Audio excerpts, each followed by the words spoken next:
ವಿದ್ಯಾರ್ಥಿಗಳ ಇವತ್ತು 10ನೇ ತರಗತಿ ವಿದ್ಯಾರ್ಥಿಗಳಿಗೆ ಶಿಕ್ಷಣದಲ್ಲಿ ಅಧ್ಯಾಯ 11 ಭಾಗ 1ರಲ್ಲಿ ಸಮುದಾಯ ಆಧಾರದ ಬಗ್ಗೆ ತಿಳ್ಕೊಂಡು ಇವತ್ತು ಭಾಗ 2ರಲ್ಲಿ ಈ ಸಮುದಾಯ ಆಧಾರದ ಬಗ್ಗೆ ತಿಳ್ಕೊಂಡು ಸಮುದಾಯ ಆರೋಗ್ಯ ಅಂದ್ರೆ ಇಂದಿನ ತರಗತಿಯಲ್ಲಿ ಸಮುದಾಯ ನಮ್ಮ ಸಮುದಾಯ ಜನ ಸಮೂಹ ಇರ್ತಕ್ಕೆ ಸಮುದಾಯ ಅಂತ ಕರಿತೀವಿ. ಅದಕ್ಕೆ ಸಮುದಾಯ ಅಂತ ಕರಿತೇವೆ. ಅದಕ್ಕೆ ಸಮುದಾಯ ಆರೋಗ್ಯ, ಸಮುದಾಯದಲ್ಲಿ ಆರೋಗ್ಯವನ್ನು ಹೇಗೆ ಕಾಪಾಡಿಕೊಳ್ಳಬೇಕು ಅನ್ನೋದ್ರ ಬಗ್ಗೆ ಇಂದಿನ ತರಗತಿಯಲ್ಲಿ ತಿಳ್ಕೊಂಡಿದ್ದು.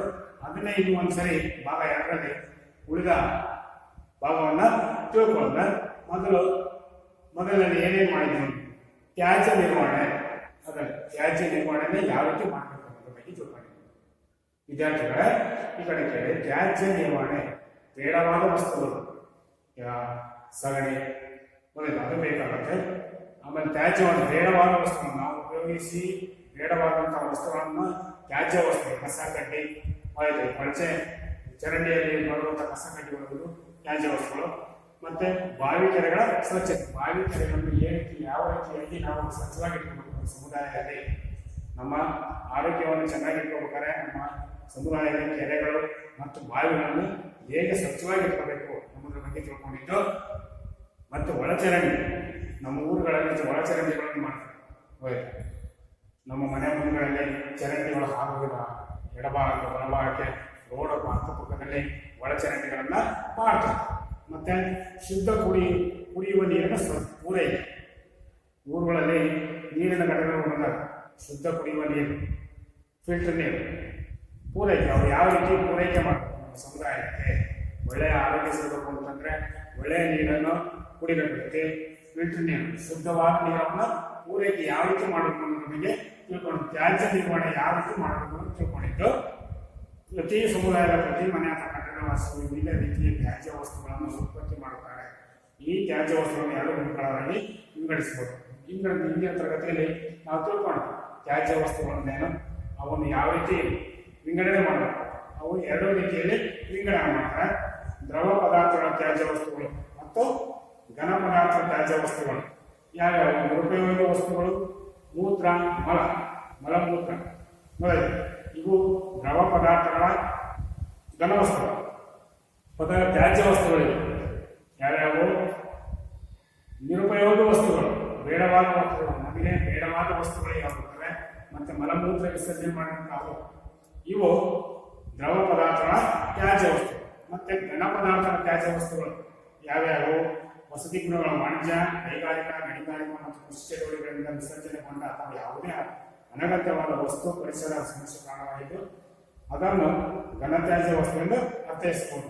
ಬೇಡವಾದ ಘನ ಪದಾರ್ಥಗಳ ತ್ಯಾಜ್ಯ ವಸ್ತುಗಳು, ಇದರಲ್ಲಿ 2 ಗುಂಪುಗಳಾದರೆ ದ್ರವ ಪದಾರ್ಥಗಳ ತ್ಯಾಜ್ಯ ವಸ್ತುಗಳು, ಘನ ಪದಾರ್ಥಗಳ ತ್ಯಾಜ್ಯ ವಸ್ತುಗಳು 2 ಗುಂಪುಗಳಾಗಿ ಮಾಡಿದರೆ ಅದನ್ನು ಮೊದಲೇ ತಿಳ್ಕೊಂಡು. 2ನೇದು ಘನ ಪದಾರ್ಥಗಳ ತ್ಯಾಜ್ಯ ವಸ್ತುಗಳು ಯಾವ್ಯಾವು? ವಸತಿ ಗೃಹಗಳು, ನಾವು ವಸತಿಯಲ್ಲಿ ಮನೆಗಳಲ್ಲಿ ವಾಸವಾಗಿರುವ, ಮತ್ತು ವಾಣಿಜ್ಯ, ಕೈಗಾರಿಕೆಗಳು, ಫ್ಯಾಕ್ಟರಿಗಳು ಅದರಲ್ಲಿ, ಮತ್ತೆ ಗಣಿಗಾರಿಕೆ ಊರುಗಳಲ್ಲಿ ಗಣಿಗಾರಿಕೆ ಮಾಡ್ಕೊಂಡಾರು, ಮತ್ತು ಕೃಷಿ ಚಟುವಟಿಕೆಗಳಿಂದ ವಿಸರ್ಜನೆಗೊಂಡ ಗೊತ್ತಾ ಅಥವಾ ಯಾವುದೇ ಅನಗತ್ಯವಾದ ವಸ್ತು ಪರಿಸರ ಸಮಸ್ಯೆಗೆ ಕಾರಣವಾಗಿದ್ದು ಅದನ್ನು ಘನತ್ಯಾಜ್ಯ ವಸ್ತುವಿಂದ ಕರೆಯುತ್ತಾರೆ. ಇವು ದ್ರವ ಪದಾರ್ಥಗಳ ತ್ಯಾಜ್ಯ ವಸ್ತುಗಳು ಮತ್ತು ಘನ ಪದಾರ್ಥಗಳ ತ್ಯಾಜ್ಯ ವಸ್ತುಗಳನ್ನು ಬಗ್ಗೆ ತಿಳ್ಕೊಂಡು, ಮತ್ತೆ ಯಾವುದು ಘನ ತ್ಯಾಜ್ಯ ವಸ್ತುಗಳ ನಿರ್ವಹಣೆ, ನಾವು ಯಾವ ರೀತಿ ನಿರ್ವಹಣೆ ಮಾಡಬೇಕು ಅನ್ನೋದ್ರ ಬಗ್ಗೆ ತಿಳ್ಕೊಂತಿದ್ದೇವೆ. ಹರಿಯುವ ಕೊಚ್ಚೆ ನೀರು, ಡಿಟರ್ಜೆಂಟ್ಗಳು, ವಾಣಿಜ್ಯ ಮತ್ತು ವಾಸಗೃಹ ಮೂಲಗಳಿಂದ ಅನೇಕ ವಿವಿಧ ಜೈವಿಕ ಮತ್ತು ಅಜೈವಿಕ ಮಾಲಿನ್ಯಕಾರಕಗಳು ಒಳಚರಂಡಿಯನ್ನು ಸೇರುತ್ತವೆ. ಒಳಚರಂಡಿಯನ್ನು ಯಾವ ರೀತಿ ನಿರ್ವಹಣೆ ಮಾಡಬೇಕು ಅನ್ನೋದ್ರ ಬಗ್ಗೆ ತಿಳ್ಕೊಂಡಿದ್ದು. ಅದನ್ನು ಈಗ ಒಂದು ಸ್ವಲ್ಪ ತಿಳ್ಕೊಂಡು, ಹರಿಯುವ ಕೊಚ್ಚೆ ನೀರು, ನಮ್ಮ ಬಾತ್ರೂಮ್ನಲ್ಲಿ ಹರಿಯುವಂಥ ಕೊಚ್ಚೆ ನೀರು, ಚರಂಡಿಯಲ್ಲಿ ಹರಿಯುವಂಥ ಕೊಚ್ಚೆ ನೀರು, ಮಳೆ ನೀರು ಹರಿಯುವಂಥ ಕೊಚ್ಚೆ ನೀರುಗಳು, ಊರುಗಳಲ್ಲಿ ಕೊಚ್ಚೆ ಆಗಿರ್ತದೆ ಅವುಗಳು.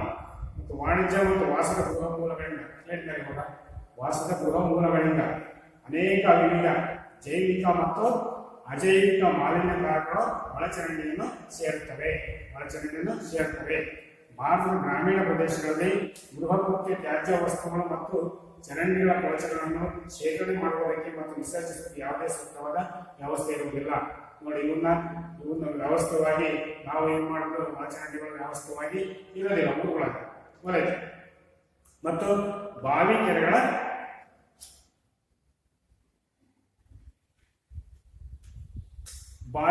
ಸ್ವಚ್ಛತೆ ನೋಡಿ, ಚರಂಡಿ ಕೊಳಚೆ ಸಂಪೂರ್ಣ ಘಟಕ ನಿಮ್ಮ ಚಿತ್ರದಲ್ಲಿ ನೋಡಿ, ನಿಮ್ಮ ಪುಸ್ತಕದಲ್ಲಿ ಇಲ್ಲಿ ಚರಂಡಿ ಕೊಳಚೆ ಸಂಪೂರ್ಣ ಘಟಕ. ಚರಂಡಿ ಕೊಳಚೆಯಲ್ಲಿ ಇರತಕ್ಕಂತಹ ಸಂಪೂರ್ಣ ಘಟಕವನ್ನು ಯಾವ ರೀತಿ ಮಾಡುವ ಘಟಕದಲ್ಲಿ ನೋಡಿ ಕಾಣ್ತಾ ಇದೆ ಅಲ್ವಾ? ಬಾವಿ ಕೆರೆಗಳ ಸ್ವಚ್ಛತೆ.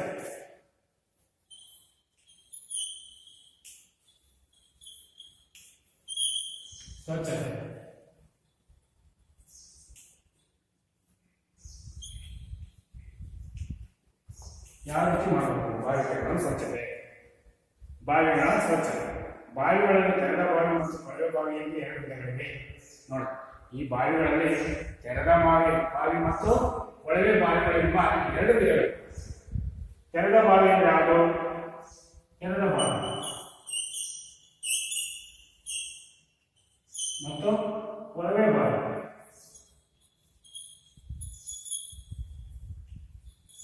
ನೋಡಿ, ತೆರೆದ ಬಾವಿ ಅಂದರೆ ಬೇರೆ, ಕೊಳವೆ ಬಾವಿ ಬೇರೆ. ತೆರೆದ ಬಾವಿ ಅಂತ ಊರುಗಳಲ್ಲಿ ಬಾವಿಗಳಿರ್ತವ ಓಪನ್ ಆಗಿ, ಅದಕ್ಕೆ ಮುಂಚೆ ಏನು ಮುಚ್ಚಿರೋದಿಲ್ಲ ಅದೇ ತೆರೆದ ಬಾವಿ.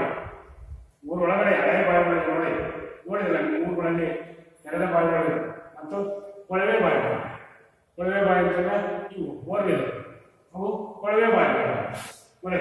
ತೆರೆದ ಬಾವಿ ಮತ್ತು ಕೊಳವೆ ಬಾವಿ. ತೆರೆದ ಬಾವಿ ಊರಲ್ಲಿ ಇರ್ತಕ್ಕಂಥ ತೆರೆದ ಬಾವಿಗಳು ನಿಮ್ಮ ಮುಂದೆ ಇರ್ತವೆ, ಮುಂಭಾಗದಲ್ಲಿ ಇರ್ತವೆ, ಆಮೇಲೆ ಕೇರಿಗಳಲ್ಲಿ ಇರ್ತವೆ. ಅವು ತೆರೆದ ಬಾವಿಗಳು, ಅದಕ್ಕೆ ಏನು ಮುಚ್ಚಿರೋದಿಲ್ಲ, ಕೊಳಚೆಗಳು ಎಲ್ಲ ಬಿದ್ದಿರುತ್ತೆ. ಈ ಕೊಳವೆ ಬಾವಿ ಬೋರ್ವೆಲ್ ಹೊರಗೆ ಹಂಗೆ ಬಿಟ್ಟಿರ್ತಾರೆ, ಅದರಲ್ಲಿ ಹಲವಾರು ಕಡ್ಡಿ ಕಸಗಳನ್ನು ಸೇರ್ಕೊಳ್ತಾರೆ. ಮತ್ತು ಬಾವಿಗಳ ಸುತ್ತಮುತ್ತಲು ಕೈಗಾರಿಕೆಗಳು ಇಲ್ಲದಿರುವುದು ಸೂಕ್ತ ನೋಡಿ. ಈ ಬಾವಿಗಳ ಸುತ್ತಲೂ ಕೊಳವೆ ಬಾವಿ ಆಗಲಿ ತೆರೆದ ಬಾವಿ ಆಗಲಿ ಸುತ್ತಮುತ್ತ ಕೈಗಾರಿಕೆಗಳು ಇರಬಾರ್ದು. ಯಾಕೆಂತಂದ್ರೆ ಆ ಕೈಗಾರಿಕೆಗಳಿಂದ ಬಂದಂತ ಹೊಗೆ ಮತ್ತು ಧೂಳೆಲ್ಲ ಬಂದು ತೆರೆದ ಬಾವಿಗಳಾಗಿ ಹೋಗುತ್ತೆ ಮತ್ತು ಕೊಳವೆ ಬಾವಿಗಳು ಸೇರ್ತಿಗೆ ಶುದ್ಧವಾದ ನೀರು ಇರುವುದಿಲ್ಲ. ಬಾವಿಯನ್ನು ಉಪಯೋಗಿಸುವ ವೇಳೆಯಲ್ಲಿ ಅದರ ಬಾಯಿಯನ್ನು ಮರ ಲೋಹದ ಹಲಗೆಯಿಂದ ಮುಚ್ಚಿರುವುದರಿಂದ ಕಸಕಟ್ಟಿ ಧೂಳು ಕೀಟಗಳು ನೀರಿನೊಳಗೆ ಬೀಳುವುದಿಲ್ಲ. ನಾವು ಬಾವಿಯನ್ನು ಉಪಯೋಗಿಸಿದಂತಹ ತೆರೆದ ಬಾವಿಯನ್ನು ಉಪಯೋಗಿಸಿದ ನಂತರ ನೀರನ್ನು ಬಳಸಿದ ನಂತರ ಅದನ್ನ ಮರದ ಅಥವಾ ಲೋಹದ ಹಲಗೆಯಿಂದ, ಮರದ ಅಥವಾ ಲೋಹದ ಹಲಗೆಯಿಂದ ಮುಚ್ಚಬೇಕಾಗುತ್ತೆ ಮತ್ತು ಕಸಕಟ್ಟಿ ಧೂಳು ಬೀಳದಂತೆ ನೋಡ್ಕೋಬೇಕಾಗುತ್ತೆ. ಮತ್ತು ಕೀಟಗಳು ನೀರಿನೊಳಗೆ ಹೋಗುವುದನ್ನು ತಡೆಯಬಹುದು. ಯಾವಾಗ ಮರ ಅಥವಾ ಲೋಹದ ಹಲಗೆಯಿಂದ ತೆರೆದ ಬಾವಿಯನ್ನು ಮುಚ್ಚುವುದರಿಂದ ಈ ಎಲ್ಲ ಕೀಟಗಳು ಹೋಗದಂತೆ ನೋಡ್ಕೊಳ್ಳೋದು. ಬಾವಿಯ ಸುತ್ತ ಎತ್ತರದ ಗೋಡೆ ಇರಬೇಕು. ನಮ್ಮ ಬಾವಿಯ ಸುತ್ತ ಮಾಡಿರ್ತಾರೆ. ಈಗ ಒಂದು ಬಾವಿ ಇರುತ್ತಲ್ಲ ನೋಡಿ, ಈ ಬಾವಿ ಬಳಸ್ಕೊಂಡ್ರೆ ಇದರ ಸುತ್ತಲೂ ಗೋಡೆ ಕಟ್ಟಿದೆ ನೋಡಿ. ಗೋಡೆ ಎತ್ತರದ ಗೋಡೆ, ಬಾವಿಯ ಸುತ್ತಲೂ ಗೋಡೆಯನ್ನು ಕಟ್ಟಿರ್ತಾರೆ. ಗೊತ್ತಾಯ್ತಾ? ಬಾವಿಯ ಸುತ್ತ ಎತ್ತರದ ಗೋಡೆ ಇರಬೇಕಾಗುತ್ತೆ. ಹೇಳಿದ ಅರ್ಥ ಆಗ್ತಾಯ್ತಾ? ಈ ಗೋಡೆ ಬಾವಿಯ ಸುತ್ತಲೂ ಎತ್ತರದ ಗೋಡೆ ಇರಬೇಕು. ಸಿಮೆಂಟಿನಿಂದ ಸ್ವಲ್ಪ ಎತ್ತರದ ಮಡಿ ಇರಿಸಿ ಬಕೆಟ್ ಅನ್ನು ಇಡಲು ಸ್ವಚ್ಛ ಜಾಗ ಮಾಡುವುದರಿಂದ ನೀರು ಮಲಿನವಾಗುವುದು ತಪ್ಪುತ್ತದೆ ನೋಡಿ. ಸಿಮೆಂಟಿನ ಸ್ವಲ್ಪ ಎತ್ತರವಾಗಿ ಇಲ್ಲಿ ಈ ಗಡ್ಡೆ ಮೇಲೆ, ಬಾವಿ ಗಡ್ಡೆ ಮೇಲೆ ಸಿಮೆಂಟಿನ ಎತ್ತರವಾದ ಗಡ್ಡೆಯನ್ನು ಕಟ್ಟುವುದಂತೆ ಮತ್ತು ಬಕೆಟ್ ಅನ್ನು ಇಡಲು ಸ್ವಚ್ಛವಾದ ಜಾಗ ಮಾಡುವುದರಿಂದ ನೀರು ಮಲಿನವಾಗುವುದು ತಪ್ಪುತ್ತದೆ. ಹೊರಚೇರಿದ ನೀರು ನಾವು ಬಳಸ್ಕೊಂಡು ಹೊರಚೇರಿದ ನೀರು ಹರಿದು ಹೋಗಿ ಬಾವಿಯ ಸುತ್ತಮುತ್ತಲಿನ ಜಾಗ ಒಣಗಿನಿಂತಿರಲು ವ್ಯವಸ್ಥೆ ಮಾಡುವುದರಿಂದ ಬಾವಿಯ ಸುತ್ತ ನೀರು ನಿಂತು ಅಲ್ಲಿ ಸೊಳ್ಳೆಗಳು ಉಂಟಾಗುವುದಿಲ್ಲ ನೋಡಿ. ಈ ಬಾವಿಯ ಸುತ್ತಲೂ ಬಾವಿ ಚೇರಿಯೊಟ್ಟು ನೀರು ಇಲ್ಲಿ ನೀರು ಇಲ್ಲೇ ನಿಂತ್ಕೊಳ್ತಾರೆ, ಅವಾಗ ಸೊಳ್ಳೆಗಳು ಉತ್ಪತ್ತಿ ಆಗುತ್ತೆ. ಅದನ್ನ ನೀರು ಇಲ್ಲದಂತೆ ನೋಡ್ಕೋಬಹುದು. ನೀರು ಇಲ್ಲ ಅಂತ ನೋಡಿಕೊಂಡ್ರೆ ನಮಗೆ ಅನುಕೂಲ ಆಗ್ತದೆ. ಯಾವ ಸೊಳ್ಳೆಗಳು ಒಣಗಿಸ್ಬೇಕು ನೀರನ್ನ, ಇಲ್ಲಿ ನೀರು ಚೆಲ್ಲಿದಂತ ನೀರನ್ನ ಒಣಗಿಸ್ಬೇಕು, ಗೊತ್ತಾಯ್ತಾ? ಹಂಗಾರೆ ಯಾವ ಸೊಳ್ಳೆಗಳು ಕ್ರಿಮಿಕೀಟಗಳು ನಾಶಗಳು ಎಲ್ಲ ಹೋಗ್ತವೆ. ಮತ್ತೆ ಕೆರೆಗಳ ಸ್ವಚ್ಛತೆ, ಕೆರೆಗಳನ್ನು ಯಾವ ರೀತಿ ಸ್ವಚ್ಛತೆ ಮಾಡ್ಕೋಬೇಕು? ಕೆರೆಗಳ ಸ್ವಚ್ಛತೆ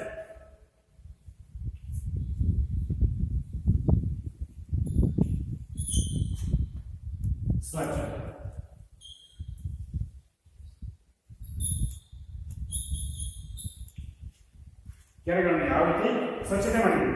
ಕೆರೆಯ ಸಂರಕ್ಷಣೆ, ಕೆರೆಗಳಲ್ಲಿ ಹೂಳು ತುಂಬಿರುವುದರಿಂದ ನೀರಿನ ಸಂಗ್ರಹಣ ಸಾಮರ್ಥ್ಯ ಕಡಿಮೆ ಆಗುತ್ತದೆ.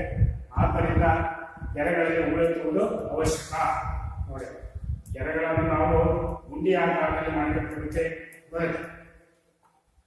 ಕೆರೆಗಳನ್ನು ಹೂಳೆತ್ತುವುದರಿಂದ ನಾವು ಹೂಳೆ ಎತ್ತಿರೋದಿಲ್ಲ, ಸುಮ್ಮನೆ ಒಂದು ನಮ್ಮೂರಲ್ಲಿ ಒಂದು ಕೆರೆ ಇರುತ್ತೆ, ಆ ಕೆರೆಯಲ್ಲಿ ಸುಮ್ಮನೆ ಒಂದು ಸ್ವಲ್ಪ ನೀರು ಇರ್ತಿರ್ತಲ್ಲ, ಎಲ್ಲೋ ಒಂದು ಗುಂಡಿ ಇರುತ್ತೆ, ಅದರಲ್ಲಿ ಒಂದು ಸ್ವಲ್ಪ ನೀರಿರ್ತವೆ, ಕೆರೆಗಳು ಸ್ವಚ್ಛವಾಗಿರುತ್ತಲ್ಲ, ಎಲ್ಲ ಕಸ ಕಟ್ಟಿ ಈ ಮುಳ್ಳು ಗಿಡಗಳು ಈ ಮಳೆಗಾಲ ಬೆಳೆಗಳು ನೀರು ತಿಂತೈತೆ. ಅದರಿಂದ ನಾವು ಕೆರೆಯ ಸಂರಕ್ಷಣೆ, ಕೆರೆಯನ್ನು ಸಂರಕ್ಷಣೆ ಮಾಡೋದ್ರಿಂದ ಕೆರೆಗಳಲ್ಲಿ ಹೂಳು ತೆಗೆಯುವುದು ತುಂಬಿಕೊಂಡಿರುತ್ತದೆ. ಕೆರೆಗಳಲ್ಲಿ ಹೂಳು ತುಂಬಿದ ನಮಗೆ ಕೆರೆಗಳಲ್ಲಿ ಹೂಳೇ ತಗೋತಿರಲ್ಲ, ಮಣ್ಣು ಹಂಗೇ ಎಲ್ಲ ಬೇರೆ ಕಡೆಯಿಂದ ಬಂದು ಹೊರಗೆ ಬಂದು ನೀರಿನಲ್ಲಿ ಹೊರಗೆ ಬಂದು ಎಲ್ಲ ಗುಂಡಿ ಒಳಗೆ ತುಂಬಿದೆ.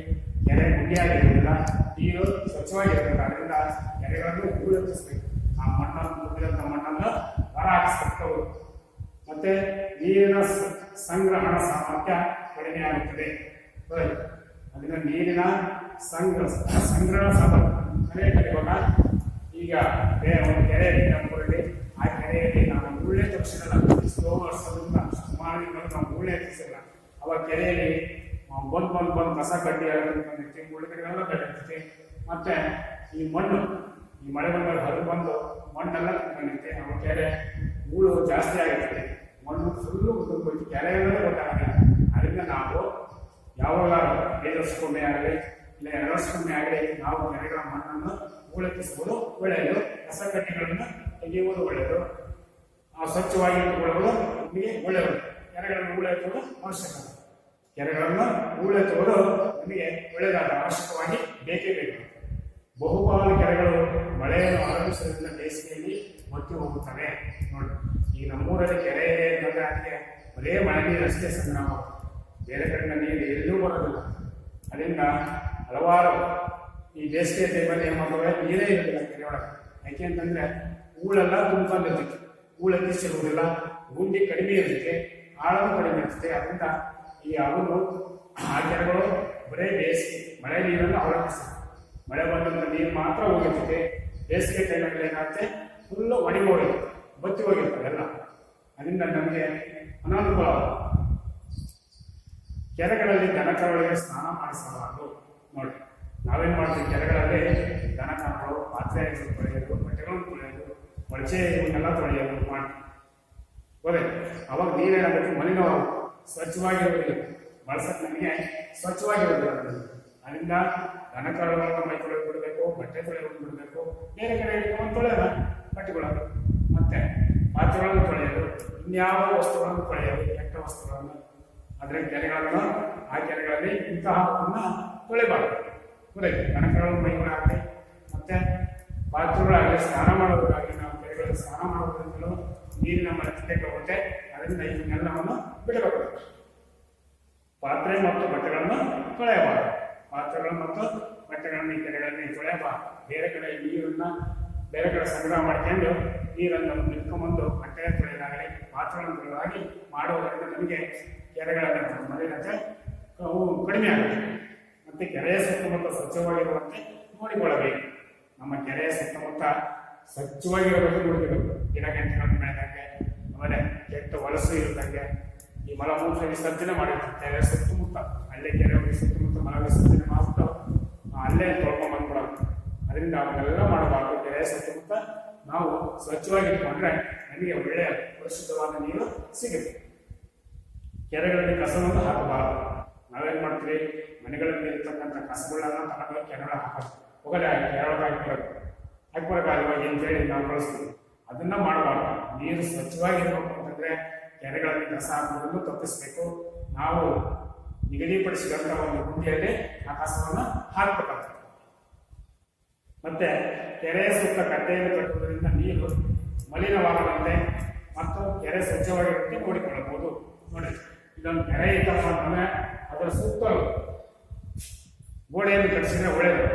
ಯಾರೂ ಹೋಗೋದಿಲ್ಲ, ದನಕರು ಹೋಗೋಕ್ಕೂ ಬರೋದಿಲ್ಲ. ಕಸಕಟ್ಟೆಗಳು ಬೀಳ್ದಂಗೆ ನೋಡ್ಕೋಬಹುದು. ಏನು, ಕೆರೆಯ ಸುತ್ತ ಕಟ್ಟೆಯನ್ನು ಕಟ್ಟುವುದರಿಂದ ಕೆರೆಯ ಸುತ್ತ ಕಟ್ಟೆಯನ್ನು ಕಟ್ಟಿಕೊಳ್ಳಿ. ಕೆರೆಗಳ ಹತ್ರ ಎಲ್ಲ ಉದ್ದವಾಗಿ ಕಟ್ಟೆಯನ್ನು ಕಟ್ಟುವುದರಿಂದ ನೀರು ಮಲಿನವಾಗದಂತೆ ನೋಡ್ಕೊಳ್ಬಹುದು. ನೀರು ಪರಿಶುದ್ಧವಾಗಿ ಇರುವಂತೆ ನೋಡ್ಕೊಳ್ಬಹುದು. ಮತ್ತೆ ಸ್ವಚ್ಛವಾಗಿರುವಂತೆ ನೋಡ್ಕೊಳ್ಬಹುದು. ನೀರು ಸ್ವಚ್ಛವಾಗಿ ಇರುವಂತೆ ನೋಡ್ಕೊಳ್ಬಾರದು.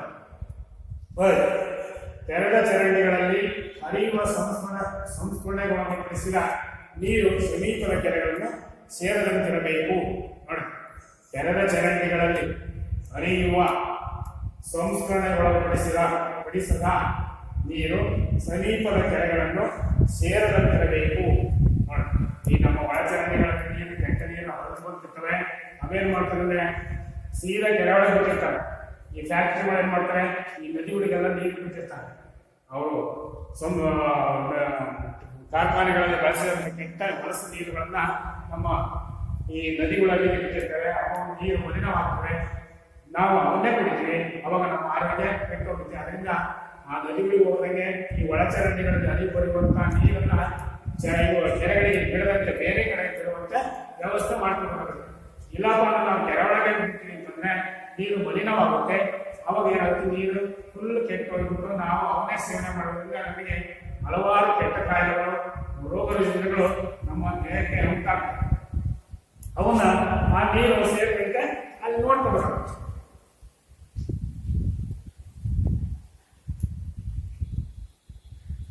ಇಲ್ಲಿ ನೋಡಿ, ಚಿತ್ರ ಮಾಲಿನ್ಯಗೊಂಡ ಕೆರೆ ಚಿತ್ರ 10.5 ನೋಡಿ. ಇಲ್ಲೇನು ಮಾಡ್ತಾರೆ, ಕೆರೆಗಳಲ್ಲಿ ಸ್ನಾನ ಮಾಡ್ತಾರೆ, ಬಟ್ಟೆ ತೊಳಿತಾರೆ, ಪಾತ್ರೆಗಳು ತೊಳಿತಾರೆ, ದನಗಳನ್ನ ಸ್ನಾನ ಮಾಡಿಸ್ತಾರೆ. ನೋಡಿ, ಇಲ್ಲಿ ಎತ್ತರ ಪ್ರದೇಶದಲ್ಲಿ ಮನೆಗಳಿದ್ದಾರೆ. ಈ ಕೆಳಗಡೆ ಕೆರೆ ಇದೆ, ಗುಡ್ಡ ಇದೆ. ಅದರಿಂದ ನಾವು ಇಲ್ಲೇನು ಮಾಡ್ತೀವಿ, ಎಲ್ಲ ಇಲ್ಲೇ ಸ್ನಾನ ಮಾಡೋದು, ಇಲ್ಲೇ ಪಾತ್ರೆ ತೊಳೆಯೋದು, ಇಲ್ಲೇ ದನಕರು ಮೈ ತೊಳೆಯೋದು, ಬೆಳೆ ತೊಳೆಯೋದು ಎಲ್ಲ ಮಾಡ್ತಾರೆ. ಅವಾಗ ಮಾಲಿನ್ಯಗೊಂಡ ಕೆರೆ ಒಳ್ಳೆ. ಇದು ಕೆಟ್ಟ ಬಳಸ ನೀರಾಗಿದೆ, ಇವನ್ನ ಬಳಸಕ್ ಬರೋದಿಲ್ಲ. ಹೋಯ್ತಾ ವಿದ್ಯಾರ್ಥಿಗಳೇ, ಈ ಚಿತ್ರದಲ್ಲಿ ನೋಡಿದೆ, ಪುಸ್ತಕದಲ್ಲಿ ಹೋಯ್ತಾ. ಆಮೇಲೆ ಸ್ವಚ್ಛ ಪರಿಸರ ನೋಡಿ, ಚಿತ್ರ 10.6 ಸ್ವಚ್ಛ ಪರಿಸರ ಇದೆ. ಎಷ್ಟು ಚೆನ್ನಾಗಿದೆ ಪರಿಸರ. ಇಲ್ಲಿ ಕೆರೆ ಇದೆ, ನೀರು ಮಾಡ್ಬಿಟ್ಟಿದ್ದಾರೆ, ಪಕ್ಷಿಗಳು ಹಾರಾಡ್ತಿದ್ದಾರೆ. ಇಲ್ಲಿ ಗೋಡೆ, ಕೆರೆ ಸುತ್ತಮುತ್ತ ಗುಡ್ಡ ಇದೆ. ಇಲ್ಲಿ ಸ್ವಚ್ಛವಾದ ಪರಿಸರ ಇದೆ. ಈ ರೀತಿಯಾಗಿ ನಾವು ನೋಡ್ಕೋಬೇಕು. ನೋಡಿ, ಈ ಚಿತ್ರದಲ್ಲಿ ನೋಡಿ, ಈ ಚಿತ್ರದಲ್ಲಿ ಇದು ಸ್ವಚ್ಛವಾದ ಪರಿಸರ, ಇದು ಕೆಟ್ಟದಾದ ಪರಿಸರ. ಮಾಲಿನ್ಯಗೊಂಡ ಕೆರೆಗಳಲ್ಲಿ ಎಲ್ಲ ಸ್ನಾನ ಮಾಡಿಸ್ತಾರೆ. ನೀವೇ ನೋಡ್ತೀರ ಊರುಗಳಲ್ಲಿ, ಕೆರೆಗಳಲ್ಲಿ ದನಕರುಗಳನ್ನು ಸ್ನಾನ ಮಾಡಿಸೋದು, ಬಟ್ಟೆ ತೊಳೆಯೋದು, ಪಾತ್ರೆಗಳನ್ನು ತೊಳೆಯೋದು ಹೋಯ್ತು. ಆಮೇಲೆ ಈ ಕೆಟ್ಟವಾದ ಪದಾರ್ಥಗಳನ್ನು ತೆಗೆದುಕೊಂಡು ಹಾಕೋದು, ವಸ್ತುಗಳನ್ನ ಕೆರೆಗಳನ್ನು ಅದು ಏನ್ ಮಾಡ್ತಾರೆ, ಮಾಲಿನ್ಯ ಆ ನೀರೆಲ್ಲ ಫುಲ್ಲು ಹೊಲಸಾಗುತ್ತೆ, ವಾಸನೆ ಬರುತ್ತೆ. ಆ ನೀರನ್ನು ನಾವೇನ್ ಮಾಡ್ತೀವಿ, ಬಳಸ್ತೇವೆ. ಆ ಬಳಸೋದ್ರಿಂದ ನಮ್ಮ ದೇಹಕ್ಕೆ, ನಮ್ಮ ದೇಹ ಆರೋಗ್ಯವನ್ನು ಕೆಟ್ಟು ಹೋಗ್ತೈತೆ. ಅದರಿಂದ ನಾವು ಕೆರೆಗಳನ್ನು ಸ್ವಚ್ಛವಾಗಿ ಇಟ್ಕೋಬೇಕು. ದನಗಳನ್ನು ಮೈಸೂರು ಏನು ಮಾಡಬಾರ್ದು. ಸ್ವಚ್ಛ ಎತ್ತರವಾದ ಗೋಡೆಯನ್ನು ನಿರ್ಮಿಸಿಬಿಟ್ಟು ಸ್ವಚ್ಛವಾಗಿ ನಾವು ಕಸ ಕಟ್ಟಿ ಬೀಳದಂತೆ ಮತ್ತು ಕ್ರಿಮಿ ಕೀಟಗಳು ಹೋಗದಂತೆ ನೋಡ್ಕೋಬೇಕು. ಶುದ್ಧ ಕುಡಿಯುವ ನೀರಿನ ಪೂರೈಕೆ. ಇಲ್ಲಿ 4ನೇದು ಶುದ್ಧ ಕುಡಿಯುವ ನೀರಿನ ಪೂರೈಕೆ.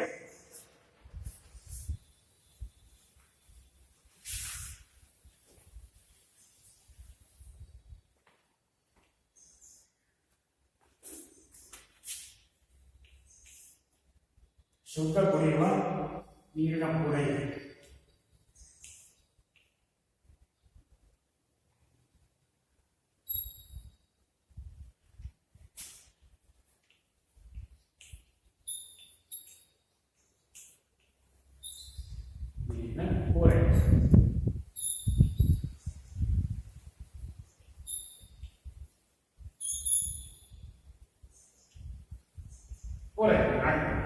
ಶುದ್ಧ ಕುಡಿಯುವ ನೀರಿನ ಪೂರೈಕೆ ಅಂದರೆ ಶುದ್ಧವಾದ ನೀರು ನೀರನ್ನು ಕುಡಿಯೋದ್ರಿಂದ ನಮ್ಮ ಆರೋಗ್ಯ ಒಳ್ಳೆಯದಾಗುತ್ತೆ, ಒಳ್ಳೆ ಚೆನ್ನಾಗಿರ್ಬೇಕು. ಈ ಊರಿನ ಊರುಗಳಲ್ಲಿ ಹಿಂದಿನ ತರಗತಿಯಲ್ಲಿ ಈಗ ಹಿಂದೆ ಹೇಳಿದ್ರೆ ಫಿಲ್ಟರ್ ನೀರು, ಶುದ್ಧ ಘಟಕ ನೀರು. ಈ ಊರುಗಳಲ್ಲಿ ಎಲ್ಲ ಊರುಗಳಲ್ಲೂ ಶುದ್ಧ ಘಟಕದ ನೀರಿನ ಪೂರೈಕೆ ಆಗ್ತೈತೆ, ಫಿಲ್ಟರ್ ನೀರು ಪೂರೈಕೆ ಆಗ್ತದೆ. ನೀರು ಎಲ್ಲೆಲ್ಲೋ ನೀರು ಕುಡಿಯಲು ಒಂದು ಹನಿಯೂ ಇಲ್ಲ ನೋಡಿ. ನೀರು ಎಲ್ಲೆಲ್ಲೋ ನೀರು ಕುಡಿಯಲು ಒಂದು ಹನಿ ಇಲ್ಲ. ಇದೇನರ್ಥ?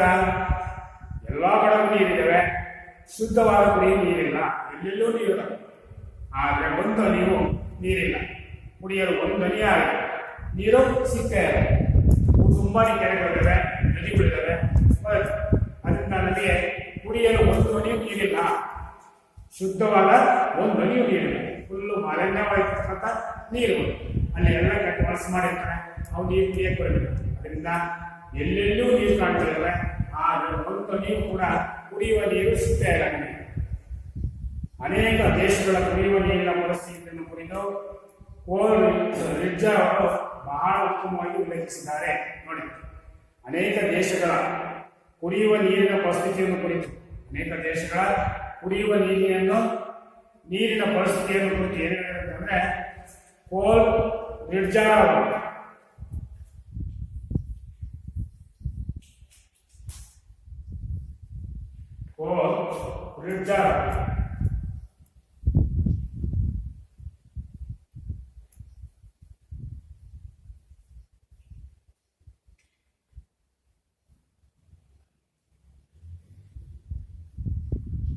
ಇವರು ಏನ್ ಹೇಳಿದಪ್ಪ ಅಂದ್ರೆ ಉತ್ತಮವಾಗಿ ಉಲ್ಲೇಖಿಸಿದರೆ, ಸಮೃದ್ಧವಾದಷ್ಟು ನೀರಿದೆ ನಮ್ಮ ದೇಶದಲ್ಲಿ, ಸಮೃದ್ಧವಾದ ನೀರಿದೆ, ಬೇಕಾದಷ್ಟು ನೀರಿದೆ.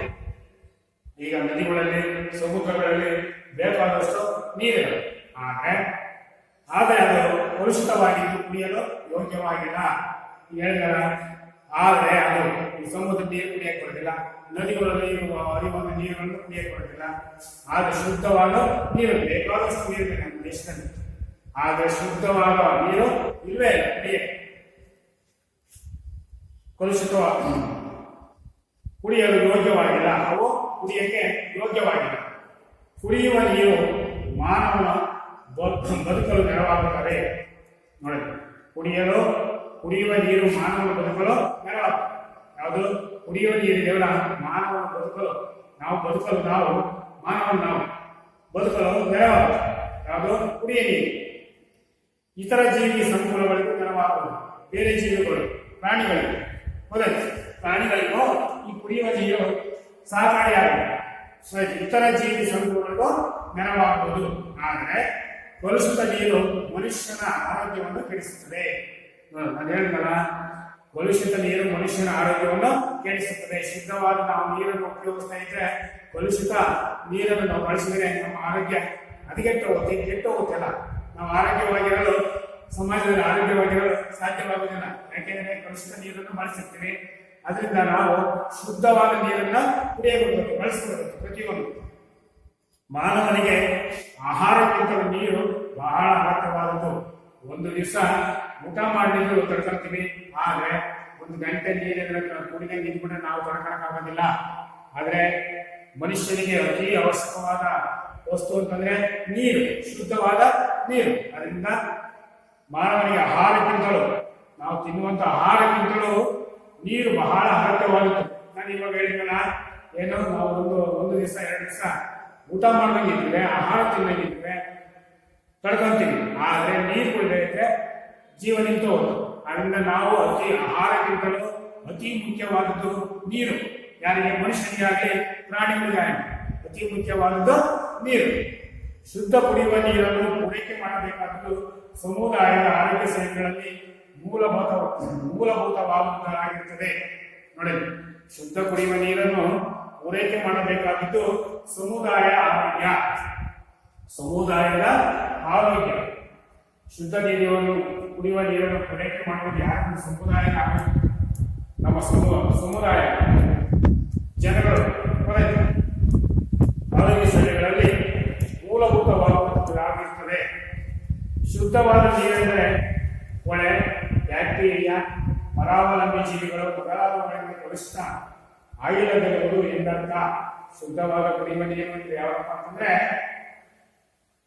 ಕೊಳೆಗೆ ಇರತಕ್ಕಂಥ ನೀರು, ಆಮೇಲೆ ಬ್ಯಾಕ್ಟೀರಿಯಾ ಇರದಂತ ನೀರುಗಳು, ಮತ್ತೆ ಪರಾವಲಂಬಿ ಜೀವಿಗಳು, ಅಲ್ಲಿ ನೀರಿನಲ್ಲಿ ವಾಸಿಸ್ತಕ್ಕಂಥ ಪರಾವಲಂಬಿ ಜೀವಿಗಳು ಮೊದಲಾದವುಗಳಿಂದ, ಬೇರೆ ಬೇರೆ ವಸ್ತುಗಳಿಂದ ಮೊದಲಾದವುಗಳಿಂದ ಬೇರೆ ಬೇರೆ ಪ್ರಾಣಿಗಳು ಕಲುಷಿತ ಆಗಿಲ್ಲದೆ ಇರುವುದು ಎಂದರ್ಥ.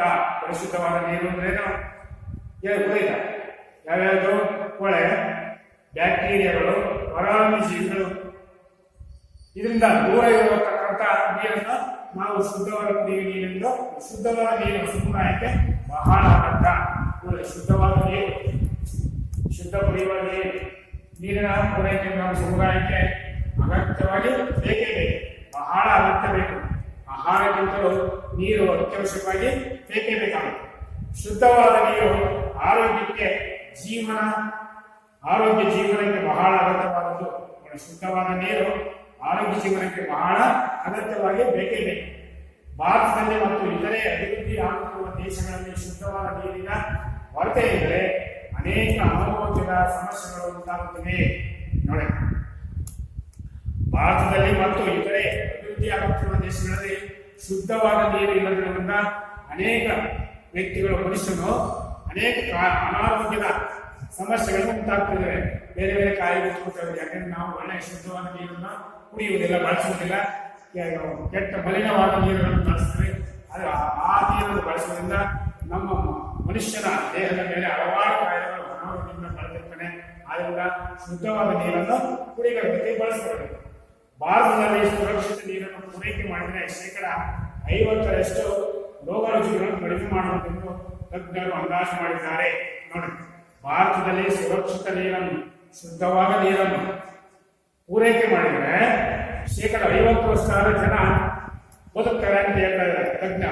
ರೋಗ ರುಜಿನಗಳಿಂದ ಮುಕ್ತವಾಗಬಹುದು 50%. ನಮ್ಮ ಭಾರತ ದೇಶದಲ್ಲಿ ಒಳ್ಳೆ ನೀರನ್ನ ಒದಗಿಸಿದರೆ, ಕುಡಿಯುವ ನೀರನ್ನ ಯಾವುದಕ್ಕೆ ಸಮುದಾಯಕ್ಕೆ, ನಮ್ಮ ಭಾರತದಲ್ಲಿ 50% ನಮ್ಮ ಜನರು ರೋಗ ರುಜಿನಗಳಿಂದ ದೂರ ಇರ್ತಾರೆ. ತಜ್ಞರು ಅಂದಾಜು ಮಾಡಿದ್ದಾರೆ. ಸುರಕ್ಷಿತ ನೀರಿನ ಪೂರೈಕೆ ಕುಡಿಯುವುದಕ್ಕೆ, ಅಡುಗೆಗೆ ಮತ್ತು ಇತರೆ ಮನೆ ಮೂಲಭೂತವಾಗಿ ಬೇಕೇ ಬೇಕು. ನೋಡಿ, ಏನ್ ಹೇಳ್ತಾರೆ? ಸುರಕ್ಷಿತವಾದ ನೀರು ಪೂರೈಕೆ ಕುಡಿಯುವುದಕ್ಕೆ ಮತ್ತು ಅಡುಗೆಗೆ ಮತ್ತು ಇತರೆ ಮನೆ ಕೆಲಸಗಳಿಗೆ ಮೂಲಭೂತವಾಗಿ ಬೇಕೇ ಬೇಕು. ಯಾವ ಶುದ್ಧವಾದ ನೀರು ಅಡುಗೆಗೆ ಬೇಕು, ಮತ್ತೆ ಬೇರೆ ಕೆಲಸಗಳಿಗೆ ಬೇಕಾಗುತ್ತೆ, ಮತ್ತೆ ಕುಡಿಯಕ್ಕೂ ಬೇಕಾಗುತ್ತೆ ಶುದ್ಧವಾದ ನೀರು. ಅದಕ್ಕೆ ಅವಶ್ಯಕವಾಗಿ ಮನುಷ್ಯನಿಗೆ ಬೇಕೇ ಬೇಕು ಶುದ್ಧವಾದ ನೀರು. ಕುಡಿಯೋದಕ್ಕಾಗಲಿ ಯಾವುದಾಗಲಿ ಅವಶ್ಯಕವಾಗಿ ಬೇಕೇ ಬೇಕು. ಅಲ್ಲದೆ ಶುದ್ಧವಾದ ನೀರು ಒಳ್ಳೆಯ ಆರೋಗ್ಯಕ್ಕೆ ಉತ್ತಮ ಕಾಣಿಕೆಯಾಗುತ್ತದೆ. ನೋಡಿ, ಶುದ್ಧವಾದ ನೀರು ಉತ್ತಮ ಆರೋಗ್ಯಕ್ಕೆ ಕಾಣಿಕೆಯಾಗಿದೆ. ಯಾವುದು? ಶುದ್ಧವಾದ ನೀರು.